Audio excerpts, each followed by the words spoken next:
his story. The good news is, even since the dawning of time, God had a redemption story, even after Adam and Eve disobeyed him. After they were cast out of the garden, they wandered until they settled and had many children. Mankind continued through today. We are in the same pickle that they were. Evil things that we have done separate us from the holy God. The clash between good and evil continues. We cannot save ourselves, regardless of how much we try. We could never fix our own mistakes permanently. We all make mistakes and poor choices, and even out of our very best day, we're not that fantastic. Throughout the fabric of time, God had a plan to redeem his most beloved creation, us. Part of God's nature, who is called the Son, stepped down from heaven and left glory of his surroundings and humbly wrapped himself with flesh to be human. He was fully God and fully human. He was born as a baby in a barn made for animals, and for those of us farmers, we know the happiest place on earth is in the barn. He lived on this earth for 33 years without sin. He upset the norm. He was a radical teacher that taught that love was the most important thing, and that rules and traditions without love meant nothing. The very powerful religious rulers at the time hated him with a passion. He single-handedly upset thousands of years' worth of tradition and told them that how they were doing it was wrong. He came knowing full well that he would be brutally killed by those he upset. He knew that he would be beaten almost to death before they killed him. He knew the soldiers would mock him. He knew that his friends and family would abandon him, and even boldly claim they didn't even know him. He knew that his Father would turn his face away as he carried all the evil the world would ever hold on his shoulders. I cannot help but wonder if he saw my face and thought to himself, "How I love her. She is worth dying for. He did it for you, and he did it for me." Thankfully, that is not where the story ended.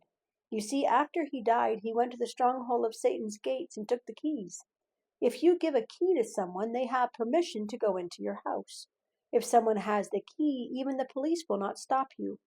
While Jesus' human body was laying dead in the tomb, his spirit was set free. He went and took the keys of death. The keys stripped Satan of his power over us.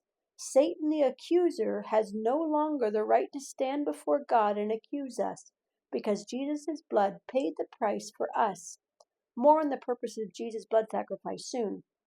Prior to Jesus' death, Satan stood before God, accusing the people day and night of all the evil they have done, constantly tattletaling on what we were doing wrong. Jesus stripped him of that power. On the third day, Jesus came back to his human body and rose again. Of all the world religions, Jesus is the only one who came back to life after he died. Some could argue that he didn't actually die.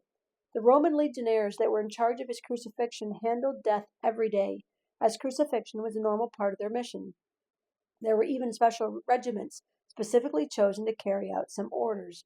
These men were hardened soldiers. They were not mistaken that his body died. How quick we are to forget his sacrifice and replace him when we celebrate Easter with chocolate rabbits and colored eggs and Easter bunny. Again, evidence of the fight against God when we can replace the truth with something funny and cute. How much quicker you can lure people away. Tell your children the real story. Be a part of Easter and remember the incredible sacrifice that was made for you. What does he ask from us in return? He asks for our love, for our trust, and to tell others about him. Remember, the whole reason for Christmas is Easter. And I heard a great voice in heaven saying, "Now have arrived salvation and virtue in the kingdom of our God and the power of Jesus Christ. For the accuser Satan of our brothers and sisters has been cast down, and he who accuses them stands before God day and night." Revelation 12, verse 10. Remember, history is simply his story.